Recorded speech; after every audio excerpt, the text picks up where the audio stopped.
গাজা দখল করবই, এটা হচ্ছে ট্রাম্পের ঘোষণা। সকালবেলায় আসলে বিভিন্ন খবর খুঁজতে খুঁজতে এই খবরটা দেখেই ধাক্কা লাগলো। আসলে কি দুর্ভাগ্য, গাজা ফিলিস্তিন বলি, যাই বলি না কেন, সব বিষয়ে কি ডোনাল্ড ট্রাম্প কি জো বাইডেন সব এরা এক। এই ব্যাপারে তাদের কোনো মতভেদ নেই, নানা ব্যাপারে তাদের মতভেদ আছে, কিন্তু কিভাবে প্যালেস্টাইনিদের আরো পঙ্গু করা যায়, গাজা দখল করা যায়, প্যালেস্টাইনি ভূখণ্ড কিভাবে ইসরায়েলিদের হাতে ছেড়ে দেওয়া যায়, এই বিষয়গুলির ব্যাপারে কোনো রকম তাদের নড়চড় নেই নীতিতে, বরং দিনকে দিন আরো কঠিন হচ্ছে। যেমন এখন নেতানিয়াহুর সঙ্গে বৈঠকে ডোনাল্ড ট্রাম্প বলছে যে তারা গাজা দখল করবে, আমেরিকা সরাসরি গাজা দখল করবে। এখানে দুইটা বিষয়। তার মানে এতদিন আমেরিকা ইসরায়েলকে দিয়ে যুদ্ধ চালাতো, প্যালেস্টাইনিদের ভূখণ্ড দখল করত, এখন আমেরিকা নিজেই করবে।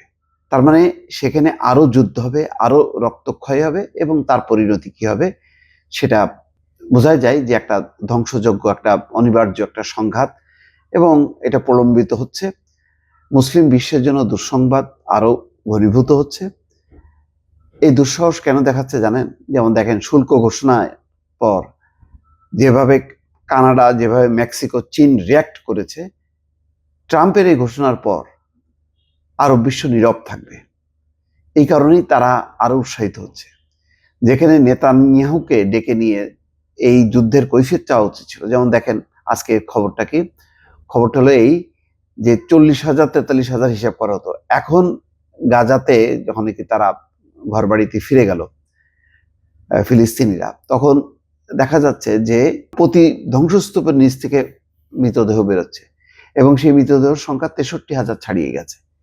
এটার জন্য ট্রাম্প নেতানিয়াহুকে জবাবদিহি করছে না, তার সঙ্গে বরং প্রথমেই, মানে বিশ্বের অন্য নেতাদের মধ্যে প্রথমেই তার বৈঠক হলো নেতানিয়াহুর সঙ্গে, এবং নেতানিয়াহুকে আরো উৎসাহিত করলো, এবং নেতানিয়াহু প্রশংসা করছে ট্রাম্পকে, যে ট্রাম্পের এরকম একটা অসাধারণ একটা পরিকল্পনা। তার মানে আমেরিকা যদি গাজাতে আসে সরাসরি, তাহলে ওই অঞ্চলে ইসরায়েলের শক্তিটা আরো বাড়লো। দর্শক, বুঝতে পারছেন পরিস্থিতিটা কি? এটা কি শুধু ফিলিস্তিনিদের জন্য বিপদ, নাকি পুরো আরব বিশ্বের জন্য একটা বিশাল বিপদের বার্তা? তো এখানে বলা হচ্ছে যে ডোনাল্ড ট্রাম্পের সঙ্গে একমত বেঞ্জামিন নেতানিয়াহু। আমেরিকার প্রেসিডেন্টের প্রশংসা করে ইসরায়েলি প্রধানমন্ত্রী বলেন, ট্রাম্প সাধারণ ধারণার খোলস ভেঙে ফেলার চেষ্টা করছেন।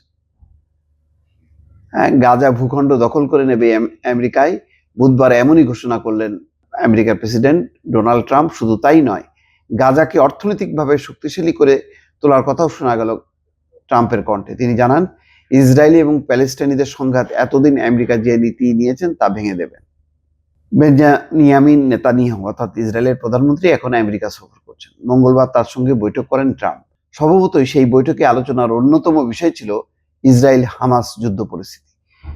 সেখানে একবারও ট্রাম্প কিন্তু নিন্দা করলো না নেতানিয়াহুর কাছে, যে তারা যে ধ্বংসযজ্ঞ চালিয়েছে এবং বিপুল পরিমাণ যে মানুষের যে মৃত্যু, এই ব্যাপারে কিন্তু সে নেতানিয়াহুকে কোনো জবাবদিহি করলো না, নিন্দা করলো না, বরং তাকে আরো উৎসাহিত করে বলল যে তোমাদের পাশে আমরা আসতেছি।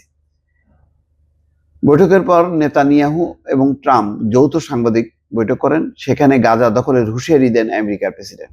তবে তিনি এও জানান, গাজা ভূখণ্ড থেকে প্যালেস্টাইনিদের স্থায়ীভাবে প্রতিবেশী দেশগুলোতে পুনর্বাসন করার কথাও ভাবা হচ্ছে। হ্যাঁ, নিজেদের ভূখণ্ড বাদ দিয়ে প্যালেস্টাইনিরা আশেপাশের দেশে স্থায়ীভাবে বসবাস করবে। অনেকের মতে গাজায় বড়সড় হামলার পরিকল্পনা করতে পারে আমেরিকা। ট্রাম্প বলেন, আমেরিকা গাজা ভূখণ্ডের দখল নেবে, আমরা ওই ভূখণ্ডের মালিক হব। চিন্তা করেন, মানে ফ্রি স্টাইল, আমার শক্তি আছে, আমি ওই ভূখণ্ড দখল করে নেব। সেখানে থাকা সমস্ত বিপজ্জনক বোমা এবং অন্যান্য অস্ত্র ধ্বংস করব। তার দাবি, আমরা গাজাতে উন্নতি করব, সেখানে হাজার হাজার কর্মসংস্থান তৈরি হবে, এমন কিছু হবে যার জন্য পশ্চিম এশিয়া গর্ববোধ করবে। প্যালেস্টাইনিদের গাজা থেকে সরিয়ে উন্নত পুনর্বাসন দেওয়া হলে সেখানে কারা থাকবেন, রহস্য রেখেই ট্রাম্পের জবাব, বিশ্বের মানুষের বাসস্থল হবে গাজা। হ্যাঁ, বিশ্বের মানুষের হবে, কিন্তু গাজাবাসীদের বাসস্থল হবে না গাজা। ট্রাম্পের সঙ্গে একমত নেতানিয়াহু। আমেরিকার প্রেসিডেন্টের প্রশংসা করে তিনি বলেন, ট্রাম্প সাধারণ ধারণার খোলস ভেঙে ফেলার চেষ্টা করছেন, তবে কিভাবে ট্রাম্প নিজের স্বপ্ন বাস্তবায়িত করবেন তা স্পষ্ট করে কিছু জানাননি। তার দাবি, সময় এলেই জানতে পারবেন। তিনি জানান, এ ব্যাপারে আঞ্চলিক নেতাদের সঙ্গে আলোচনা করেছেন, তার চিন্তা ভাবনার সমর্থনও পেয়েছেন বলে জানান ট্রাম্প। প্যালেস্টাইনিদের গাজা ছাড়া করার ইচ্ছা ট্রাম্পের অনেক দিনের, অতীতেও বারবার তিনি সেই কথা জানিয়েছেন। প্রতিবেশী দেশগুলো যাতে প্যালেস্টাইনিদের থাকতে দেয় সেই আহ্বানও জানিয়েছেন ট্রাম্প। যদিও স্বাধীনতাপন্থী সশস্ত্র প্যালেস্টাইনি গোষ্ঠী হামাস তার বিরোধিতা করছে, তাদের দাবি কোনোভাবেই তারা বিনা যুদ্ধে নিজের জায়গা ছাড়বে না। পশ্চিম এশিয়ায় আমেরিকার অন্যতম কূটনৈতিক সঙ্গী ইসরায়েল। হামাসের সঙ্গে ইসরায়েলের যুদ্ধে প্রথম থেকেই নেতানিয়াহুর পাশে দাঁড়িয়েছে আমেরিকা, অস্ত্র দিয়ে সাহায্য করেছে। তবে গাজার যুদ্ধ পরিস্থিতির কারণে দীর্ঘদিন ধরে সেখানে অস্থিরতা রয়েছে, মাঝে মধ্যেই বোমা পড়ছে, মৃত্যু হচ্ছে সাধারণ মানুষের। যুদ্ধ পরিস্থিতির কারণে ইসরায়েল ও গাজা দু প্রান্তেই প্রচুর ক্ষয়ক্ষতি হয়েছে। দুই প্রান্ত থেকেই বোমা বর্ষণ চলে, মাঝে মধ্যেই দুই পক্ষ কখনো দায়ী মেনে নেয়, কখনো মেনে নেয় না। প্রসঙ্গত, গাজা কাতারের মধ্যস্থতায় আমেরিকা ও মিশরের প্রচেষ্টায় 15ই জানুয়ারি রাত থেকে যুদ্ধবিরতিতে রাজি হয় হামাস এবং সরকার। 16 জানুয়ারি থেকে তা কার্যকর হয়েছে। তারপর যুদ্ধবিরতির অন্যতম শর্ত হিসেবে শুরু হয়েছে বন্দি বিনিময় প্রক্রিয়া।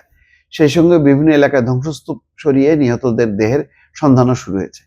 কিন্তু যত কিছুই হোক না কেন, মানে বিষয়টা ট্রাম্প নিজেই বলছে যে তার যুদ্ধবিরতি কতদিন টিকবে এটা নিয়ে সংশয় আছে, টিকবে না, মানে না টিকুক, মানে অর্থাৎ ইসরায়েল আরো ধ্বংসযজ্ঞ চালাক এবং সেই ধ্বংসযজ্ঞর মধ্য দিয়ে এখন আমেরিকার জন্য একটা ক্ষেত্র তৈরি হোক, এমনটাই হয়তো তারা চাইছে। দর্শক, ভালো থাকবেন। আল্লাহ হাফেজ।